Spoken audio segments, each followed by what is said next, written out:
Welcome, Saurabh. Super excited to have you on our podcast. And can you give us a little background, Saurabh, of for our audience of what has been your background, and please help us from education to what has been the journey till now. Yeah, so I am an electrical engineer and an MBA by CADS. I did my MBA from IIM Ahmedabad and graduated in 2012. And post that, I have mostly worked in product roles. I did my own startup, didn't quite work out, handled digital marketing and product there too. So that's been my journey in the corporate world. But from 2016-17 onwards, I started getting interested in Bitcoin Let me and stop you first once, Saurabh. yeah. You say so casually about I am Ahmedabad, man. This is the best institute that anyone could dream of passing out from India. So hats off to you for doing that, and super excited to have you share your journey with us. So continue on. What was your Bitcoin journey? Yeah, my Bitcoin journey actually sort of touches as back as like 2013. I was trying to build my own startup. It was called Rideshare, and I took up this elective, this Coursera course by Balaji Srinivasan. It was called Startup Engineering, wherein Balaji would teach the philosophy behind building your own startup and how do you build up a front end and a back end. And the assignment in that course was to build a website wherein you sell your product and services in exchange of Bitcoin. So I never got down to like going beyond the front end part of it because I was not a developer. But that's what was my introduction to Bitcoin. I was like, this guy Balaji is talking about Bitcoin, and but that was it. I sort of continued to try building it, and then when it didn't work out, I joined a dev school because I realized I am not so good at programming. So I joined a dev school. It was run by Freeman Murray, an American guy who had settled in the outskirts of Bangalore, and we would learn like web development and Node.js and everything. And this guy had an idea of building Jaga coin. Ethereum was sort of in the news. There was a lot of talk on coins. So that's the second time when I heard about like something like you can build your own coin, you can run your own economy, something like that. But I didn't really pay a lot of attention to it. I went back to product management job and I started working at Times Internet. And on the sides, I would like keep in touch with whatever was happening. Most of it would not make sense to me because I would just not understand it. I'd not actually seen and gone through the details of Bitcoin deeply. That I started doing in 2016. So in 2016, I went to Coursera again and joined this MOOC by I think I don't remember the teachers there, but it was Bitcoin and cryptocurrencies by Arvind Narayanan and other professors from Princeton. And that basically was a light bulb moment for me. That's when I actually got it, like what Bitcoin is. And I thought like these guys have done it for currency, and there was a lot of talk that you can do it for compute, you can do it for storage, all of that. And I started reading about it now, about tokens and other things that were in the economy, but most of it did not make sense to me again. And so I was like, there must be something more to it. A friend of mine and Manish, who used to work in the investment management space, and me, we started a blog called Token Monk, wherein we would analyze all these tokens, hoping that there's some deeper stuff going on in these tokens. But like most of the times it will not make sense to us, but we would still sort of talk about it, we'd still write about it. The only good thing that came out of it was I got a gig at Consensus. Consensus focuses on Ethereum, and though it's not a Bitcoin company, it's a shitcoin company. That was what my first introduction or first role in the crypto space was. I didn't spend a lot of time in Consensus. I probably stayed for 5 months before realizing, most of stuff that we are working on is not useful, meaningful. And I went back to traditional PM job in a IT firm. And when was this approximately, sort of in consensus? When give us a sense of timeline in terms of is this 2017 It's approximately? 2018. It's Okay, 2018 when I joined okay. Consensus, and I stayed like 5-6 months. Went back to a traditional tech job, tech product management job at Go Mechanic this time around. which was trying to, it has nothing to do with crypto or Bitcoin, but it was at least building something useful. They were trying to aggregate all the service centers in the country and trying to give a reliable experience to the car owners. So that's what my day job would be like, and it was a startup. We had just gotten Series A, so it was a little excruciating in the sense that you had to build your own team, you had to put out all the products. We had a great team over there, and I would spend my time on Bitcoin over the weekends or whenever I would get more time. And that journey was lonely because unlike other crypto, you don't have a lot of organized resource to learn deeply about Bitcoin. Also, getting a gig in Bitcoin is difficult. A lot of these coins have pre-mines. They have, they have a whole developer relations team. They build their own infrastructure. They build their own apps for consumer and developer adoption. So they have a decent amount of team inside it. But in Bitcoin, that's not really the case because there's no pre-mine. There are some individuals and some organizations which support such initiatives, but that's pretty much about it. And so that journey, which was like trying to figure out things on your own, felt that could be a problem for other folks too. Like there must be other people in the country or outside the country who are also trying to figure Bitcoin on their own, figuring out what sort of opportunities lies ahead and how to be part of that. And that's when I met Raj. So Raj and me used to hang out on Bitcoin design cohort. So in Bitcoin design forum, they started a cohort on Lightning. It was called Mastering Lightning. And I think 4 or 5 of us used to hang out. And I was like, oh, there's this another Indian guy doing this. And then I learned about Raj's history, and I was like pretty surprised by what all he has accomplished. And I got in touch with him. We met while I was interviewing with Umbrel, and then we sort of started working on Bitshal on the sides to bring Bitcoin developer education to more people. I do not have I do not have coding background per se. I have not coded for the last 5-6 years, so I handle the program and the ops aspect of Bitshala, and Raj handles all the technical aspects and sort of taking up these participants to fellowship to part-time grant. That's the part that Raj handles. That's such an exciting journey. So, Saurabh, tell me a little more in terms of what is the difference between some of these altcoins and Bitcoin? What did you discover in that journey? Because, as you said, that a lot of these altcoins have a lot of ecosystem and hype around it, while Bitcoin is more like bottoms up. So why do Bitcoin and why not leverage the hype around some of these other altcoins? Uh, I do not mind other people like leveraging the hype of it and building their own things. I realized that this is not for me. So everyone is seeking something out. Like some people are seeking more money, or some people are seeking validation, and I definitely am seeking a bit of these two. But more than just validation and money, I'm seeking meaning more than And I feel that building on Ethereum or building on Solana, not like I'm not trying to put a shade on the team who's working on it, but like it is not valuable enough because I just do not connect with how they are trying to build it, the sort of people who are behind it, and the mission. Like I do not connect with that very, very strongly, and I do not even see them actually pulling it off.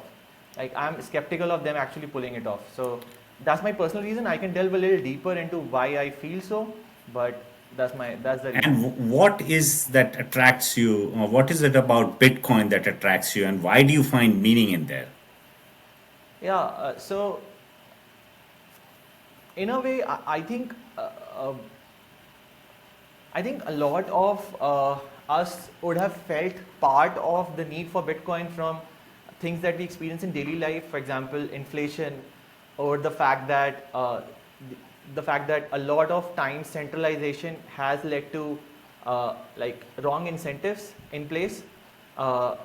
We can see that there are all kinds of problems in the society, from crony capitalism to a certain kind of narrative being set and pushed out. And if you sort of delve a little deeper on any one of these aspects, you will figure out that you could have solved a lot of these problems if money was not like something that uh, was centralized, right? So I feel that if you delve a little deeper into any one of these aspects, you sort of arrive at, if we take money away from state, we can have a society wherein individuals can vote with their money as to what values, what expenses, what spends, what public commons would they want to go and build for. And and I believe that will be a much more fairer and much more democratic in a way world. That's one aspect. The second aspect is, as I have seen, like when you start working on money is like at the root of a lot of things that gets built on top of it. For example, if you have a lot of funding flowing in to VCs, right? And that money eventually finds way into startups. You see the kind of innovation that happens in the startup space. Similarly, if money was earlier flowing in, say PEs, and PEs were buying these distressed assets or leveraged buyouts, you could see all sort of innovations that was happening in that space. So I think money has been a driver of huge innovation. And if you sort of are innovating on Bitcoin, the ramifications, the downstream effects of it is even more. And help me, Saurabh. I am a person who does not know anything about Bitcoin. This is the first time I'm hearing about it. And you call it money. I think of it like a speculative asset. I've heard about it, and I heard that maybe it is used for illegal things. Why do you think it is money? How is it? What do you mean by money? Why do you think Bitcoin is money? And how is it different from the rupees or dollars that we see as money? Yes, so the money that we have in our hand serves three purposes, as we have all read. Currency serves three purposes, right? Store of value, medium of exchange, and unit of account. Now, if we go back to the history of money, we could go back to maybe shells that we were using, or salt that we were using, or even like if we go back even further, then we get to barter, Yeah. right? So the reason the money was discovered was so that people don't spend a lot of time figuring out what products or what utilities to use, uh, because there were multiple competing, so to speak, protocols available, like languages, right? There are multiple competing languages out there for communication. At the end of the day, the job of language is to help people communicate.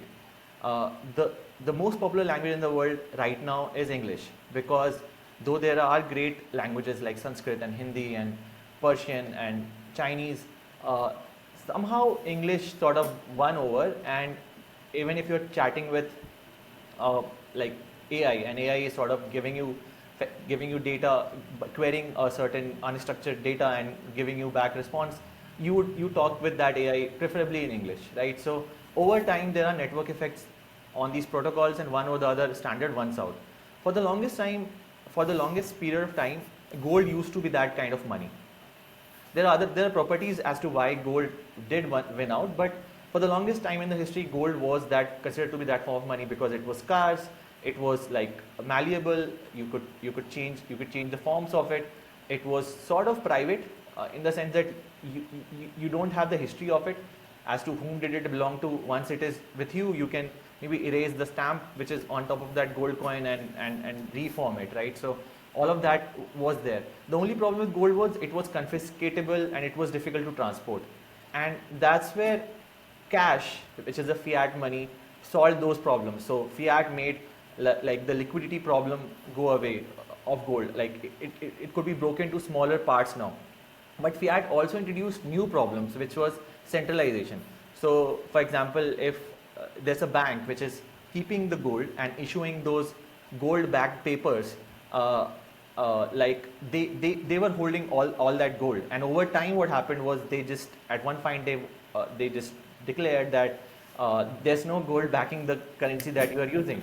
And because they had the control on, like governments, nation states had the control uh, on the defenses, and they could like take away or right to trade in any other currency. You basically stopped holding any physical asset in your hand. Now what people are holding is just a representation of money. It's not real. It's a representation of money. and it would have worked if there was no if the promise would have been kept. So it's a promissory note, and on the promissory note it's written that uh, the whosoever is the authority promises the bearer a sum of rupees X, right? But that promise is not always kept, because what happens is, once you have a central body controlling a form of money, they can inflate it away, they can seize it from someone's pocket, and we have seen like that has happened in the history. In fact, the white paper that Satoshi wrote and the first blog that was sort of created for Bitcoin, it mentioned how the chancellor in England has like is going to save this bank, because Yeah. this bank is going to be on the brink of bankruptcy. So there are a lot of problems with the money that we use, and again, like if we have to go back to gold standard, that's not going to be possible, because there's a reason that we moved from gold standard to fiat standard. But if there's a roundabout way to get us back to a world wherein you hold you held your physical asset, and it is possible for you to communicate and transfer your money, I think that's going to be a superior form of money, and that's what Bitcoin is. Bitcoin is a bearer's asset, so you hold it, you can hold it in your custody, you don't have to rely on a central party to issue Bitcoin backed paper. It is also private, so if you have the seeds with you, no one knows like how many Bitcoins you have or where have you kept it stored. It's also like pseudonymous, and so you cannot really, just by looking at the blockchain, you can't trace like where the money has been in the past. Though there are people trying to break that pattern, and there are chain analysis companies, so all of that, and on top of it, it is like mined through proof of work. So even if like there are actors who have strong incentives to stop it, there are strong incentives to make it functional. Because if you collect all the transactions which happened recently, and if you update the ledger, you are incentivized to like receive more Bitcoin. So there's an incentive to keep it functional, to keep it running. So for all these reasons, I think it's a superior form of money. So, Saurabh, I am a Ahmedabad graduate, graduating out of college in 2024, and I am aspiring to be an investment banker or a product manager at a tech company. And why should I even care about Bitcoin? And I am looking for some goals and aspirations in life. But what would be your advice of why should that aspiring young individual who can create a lot of value for the world by contributing should consider Bitcoin versus investment bank or versus a tech company, and go create a lot of wealth for himself, and do good for himself, his family, his community, versus go and figure out of what is Bitcoin and try and do something in Bitcoin. So what would be your advice to that individual? Someone who's graduating from like one of these institutes, they like a lot of them do fall into this pattern of just aping what the successful people or the top rankers are doing, right? Yeah. But there's also this strategy of being contrarian and right, which works out really well. So if you're not like the top ranker, if you're not the top 10 or top 20, and I was definitely not a very bright kid, and I know that I'm not a very bright kid. So so one of the things You're that just drew being too humble, Saurabh. I no am no a guy that would be. no, I think that's self-realization. Like once you know that the standard paths are not going to work for you. So that is why digital marketing. I was the only kid in my college in which took up an elective in digital marketing in the second year. It was not an elective that was available for PGPs. It was an elective that was available for PGPX. And the professor was coming. I wrote him an email, and I was like, I want to sit in your class, and he was like, you can't, because this is not an elective for you. But if you want, you can audit. And I'm still in touch with that professor. And in fact, with this professor, I'm building Bitconcierge, right? Because he was like, you were the only PGP kid who sit with me, and he's also interested in crypto. So he is the one who pushed me to start Bitconcierge, right? But anyhow, the point is, if you know that you are not the top 10, top 20 guy, you will not have a stellar career out of McKinsey or GS or Google, then you better pick a bet on something which is going to be big and which is contrarian enough that other people are not taking a look at it. Because if they would have taken a look at it, maybe you would not have gotten a chance. The field would have been super crowded. So Peter Thiel has this book 0 to 1, which talks about like taking up contrarian and right bets. And I think Bitcoin is that bet. We all are seeing that the bubble of education is popping up all over the places, right? With AI available, as in you can get a lot of information, a lot of advice, a lot of consulting, a lot of coding done by AI. You would not probably need as many resources, as many people that is required to run a company. The way internet democratized your distribution, AI is going to democratize your creation. So if your creation is democratized, then you would not need so many creators to do that stuff. Similarly, I believe that Bitcoin is like extremely important space, because you have your whole financial rail and whole monetary system that can be reset if this thing will work out. And my bet is this thing will work out. But even if you assign it 1% probability, right, the magnitude of impact that it's going to have is huge. Everything that we need in this fiat world has to be replicated, and all that work has to be done in the next 20-30 years, right? Approximately the time that you will have in your life after you graduate from any college, you will have 20 to 30 years, maybe more, but around 20 to 30 years of productive time. And for those reasons, I think you should come to Bitcoin. So that's the first answer.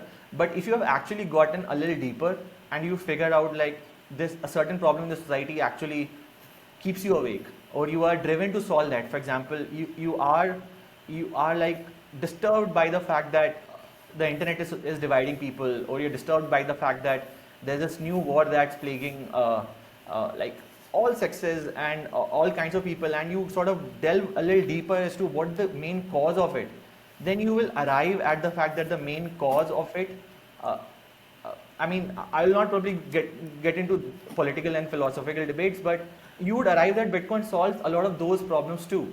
And so you can take Bitcoin because it's a beacon of hope for you, or you can take it as a contrarian bet. That's a good bet to have in this market. Excellent, super. I think that's a great. So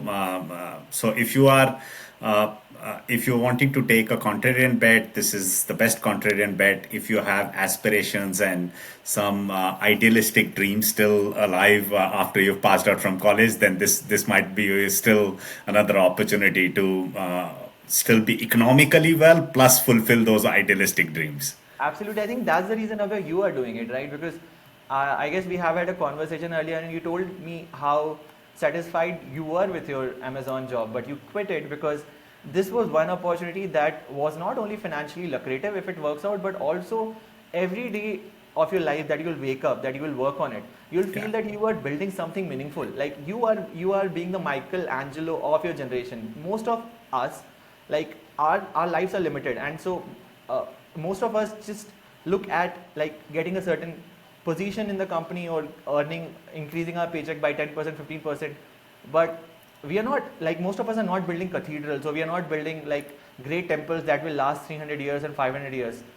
And like pretty much like me, I think you also feel that Bitcoin is that 100-year, 200-year project, and you will be contributing to shape it up to what it becomes.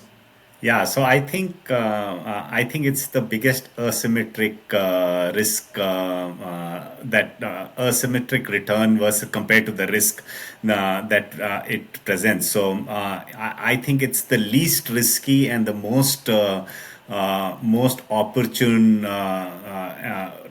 tide which is in the making. And as you rightly mentioned, 99% or 99.9% people either dismiss it or don't spend the time or energy to understand it. And after spending a little bit of time, I think it's the lazy thing to do. As in I would be so stupid to think about it saying I understood it and I could lazily just hang around and figure out to do something in this pace, and not sweat out and just enjoy whatever I do, and still have this piece of that I am having a meaningful contribution to the society. I have a good shot of economically being very good or very well off, and everyone that I touch will in some form and manner 10 years out come back and thank me to say, hey, Abhay, you had some role in me getting down the rabbit hole. So I think that if it can give you the best purchasing power, if it can give you the highest amount of social good beyond you and everyone you touch, then why would you why would you spend any amount of time doing anything else, is my way of thinking. Yeah, yeah.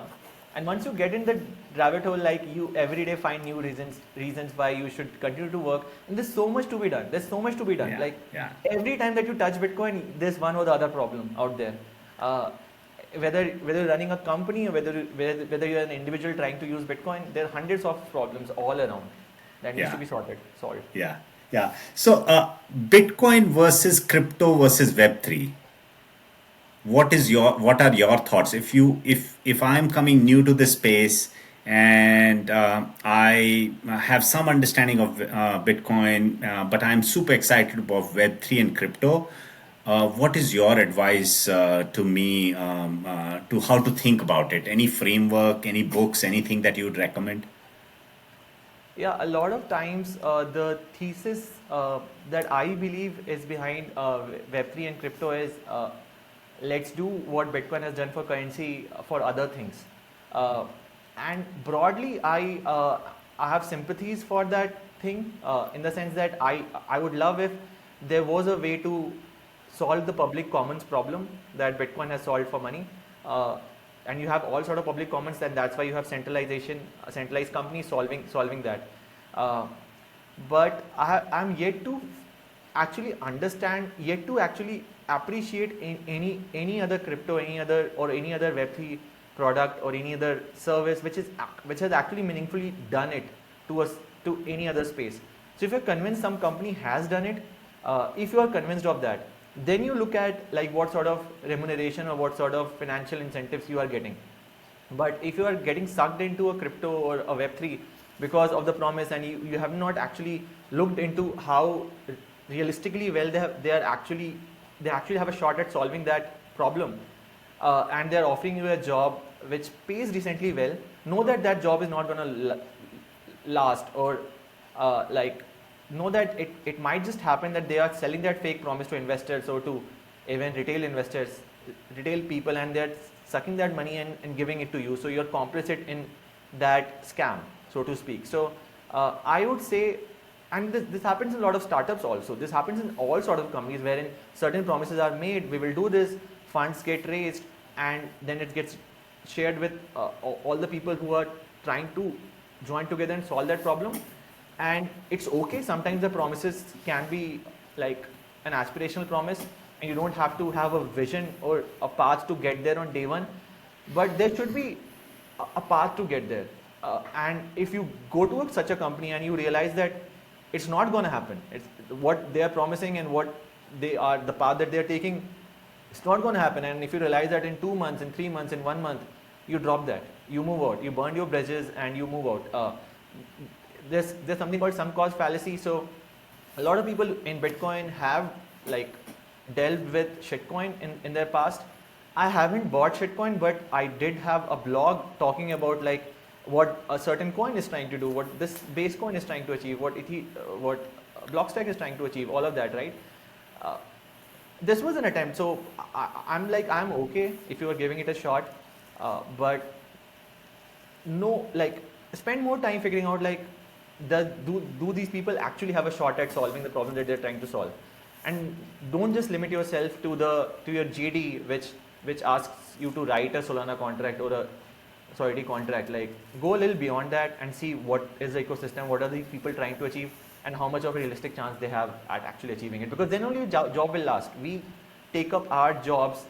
Any career that you go to, you are going to be limited in certain ways to the path that you take, right? So our lives are path dependent. So if you're going somewhere, see where does this path lead to, and if it does not lead to where you want it to go, you take a U-turn or you sort of change paths.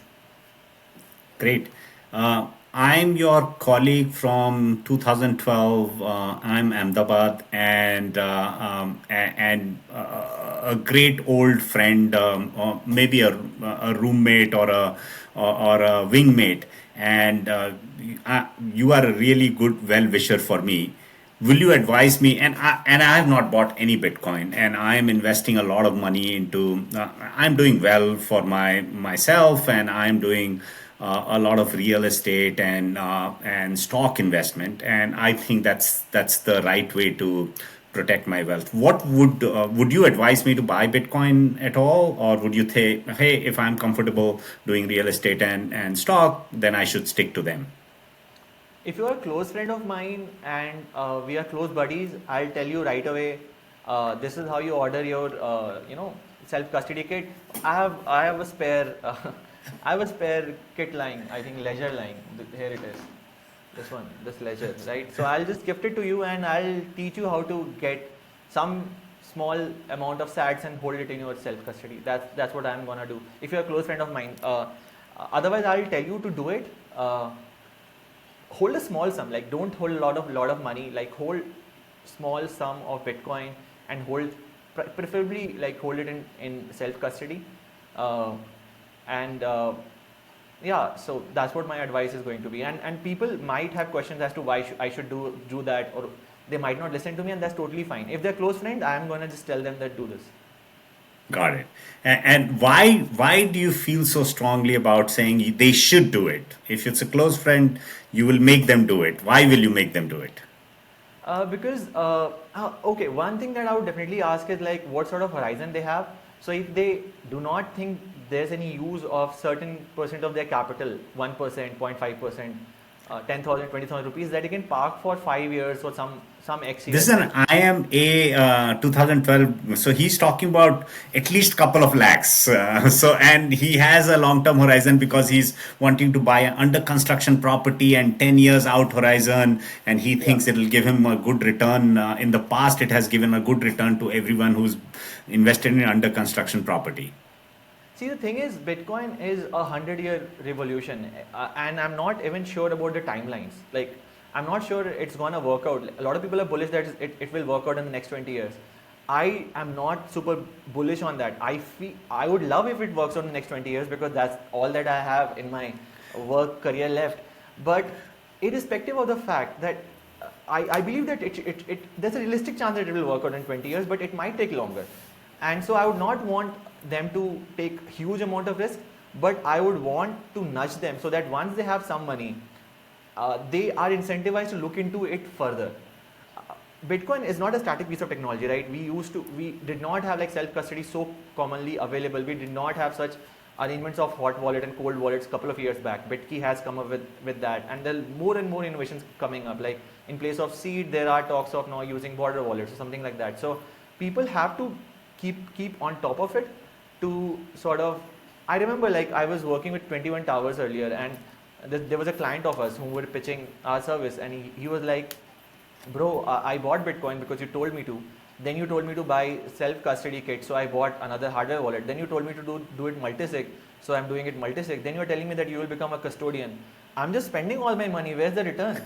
And, right, and this guy was, and that's a legit thing to say because like you have to be a little involved as a Bitcoiner. So as a trusted friend or as someone that I like, I have my best wishes with them, but I also know that this requires a little more involvement than buying, say, gold ETFs or just buying a real estate.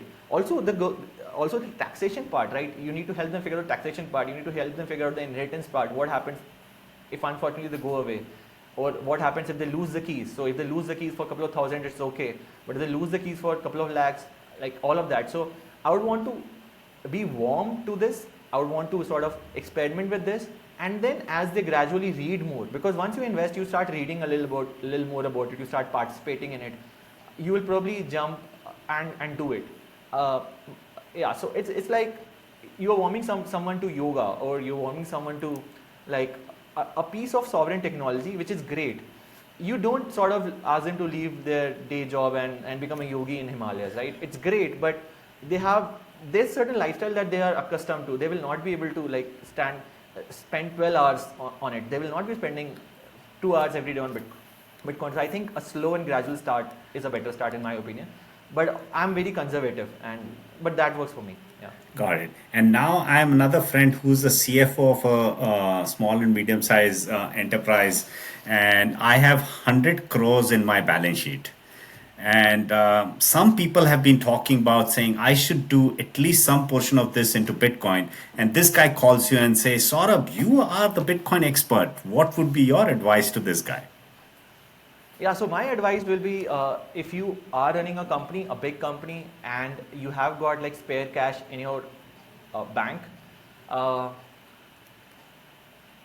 one of the things that you can see from the American market, right, is the moment Bitcoin was available to retail investors, whether in the form of ETF or in the form of micro-strategy stocks or in the form of grayscale, like those stocks just exploded, right? So this company has spare cash. It means that they do not have a sizable area to invest in, wherein they can reap in a lot of great like rewards or a sizable investment to put their park their cash on. So my advice to them will be, and India is a market wherein copycats do really well. As in, we did not have Uber before someone built an Uber for India, like Ola. We did not have Amazon before someone built an Amazon for India, which is Flipkart. So my advice to such a friend or such a person will be to build MicroStrategy for India. There are no rules that stop you from holding Bitcoin in your treasury. It's just that you need to figure it out. You need to figure out all the legal and the accounting aspects of it. But you can, because this has been done in US. So you go out, figure it out, and the moment you put your Bitcoin in your balance sheet, investors will queue up to give you their money, and like you can take loans at a very subsidized rate and just keep on stocking more Bitcoin. You can just repeat the MicroStrategy playbook, and it's already out there. So that's what my advice is going to be. It's going to be beneficial because you are the first mover. Once you do this, you can open the playbook and let other companies copy your strategy, but you will always be the first one to do it. So they will everyone else will be following your playbook. And the second advantage that this gives is you anyways have those spare cash like lying idle. You are deflating away your asset 6%, 10% to 10% every year away. So you might as well do this. Yeah. Super. Great. Any books that you'll recommend, Saurabh, for someone to get started on their Bitcoin journey? So if someone is starting a Bitcoin journey, at Bitshala we are starting a new reading club on Noot's new book. It's called Bitcoin is the Inverse of Clown World from this Wednesday. So it's a new book that Noot has written. Noot Swanhorn is a guy who had earlier written a book on sovereignty, on infinity divided by 21 million, and praxeology. His new book is out, and we are going to cover it in our reading club. So you can join us there. It happens every Wednesday at 8 p.m. on Discord. Apart from that, I think the Bitcoin Standard is a standard Bitcoin book. I've also liked Layered Money by Nick Bhatia. I've also liked Sovereign Individual, though it's not a Bitcoin book, but it gives you a lot of frameworks to think through, right? So these are the books that I've liked. I have yet to read a lot more books like the Bitcoin. I think the Segwit Wars or something. I have not read that. So I'm yet to read other books, but these are the ones that I've read and I would recommend. Excellent. Saurabh, where can people find you and where can they get in touch with you? All right, so you can head over to Bitshala and you can find me on Bitshala Discord. You can also find me on Twitter. My name is Saurabh. My handle is Setu Saurabh. You can find me on Twitter. And apart from that, there's a website called bitcoincierge.in. You can sort of book an appointment. It's the first few appointments are for free, and we help people do self-custody, inheritance planning, and all of that.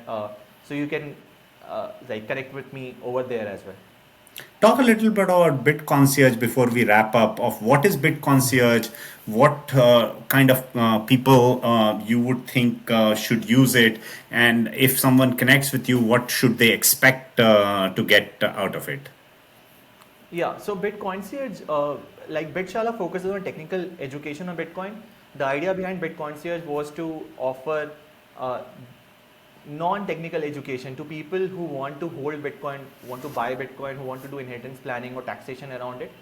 And the idea was to just open the doors for them to be able to do that. So uh, that's what we started with. So these are the couple of services that we offer.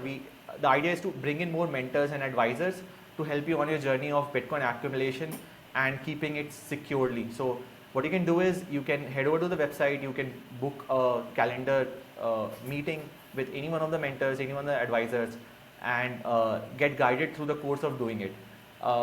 So that's the aim. Right now, it's just the two of us sort of taking up appointments or mentorship sessions. Yeah, so that's pretty much it. Super. And what kind of people do you think would benefit the most if they set up an appointment with you? Is there a particular persona that you think would benefit the most? Yeah, so ideally it will benefit someone who is an HNI and who is looking to park some of their percentage of their funds into Bitcoin, or who already has the funds on an exchange maybe and want to sort of figure out how to take that securely in a self custody or in a multi-sig custody, or how to figure out the inheritance for that, what sort of products to use, how do we, like, what are the steps involved in those products to make that happen. uh, but we have got the initial few queries that we have got was more around, there are contractors who are getting paid in Bitcoin, so there were some queries from them as to how they can disclose their income taxes and what are the steps involved in that. So we helped those clients initially, but I believe the ideal client is of this kind. There are Ex- also a small client set who, as you mentioned, like someone who's a CFO at a public company and trying to hold Bitcoin in their treasury. We haven't figured out like what needs to be done, but we are happy to be a mentor or a partner in their journey of being able to do so. Excellent. Thank you so much, Saurabh, for your time. Really appreciate you taking out the time to talk to us. And I salute you for doing what you're doing. And I am very, very confident. I'm much more bullish than you on Bitcoin. And I think the next 10 years, as Michael Cera calls it, would be the crazy years of Bitcoin and the golden years of Bitcoin, and the price appreciation, because the monetary premium that it will absorb from all the other places which people use as monetary store of value would decentralize in my mind, and all of that will get absorbed at Bitcoin, just because of the properties it has. Could it take a couple of more years? I won't be disheartened if it takes a couple of more years, but I'm pretty confident that in the next two halvings, we will see this play out more and more. And yeah, so anyone listening to this, please reach out to Saurabh. Please, I would highly recommend his concierge service and him individually if you have any questions on Bitcoin. Thank you so much, Abhay, and I hope you are you be right on this.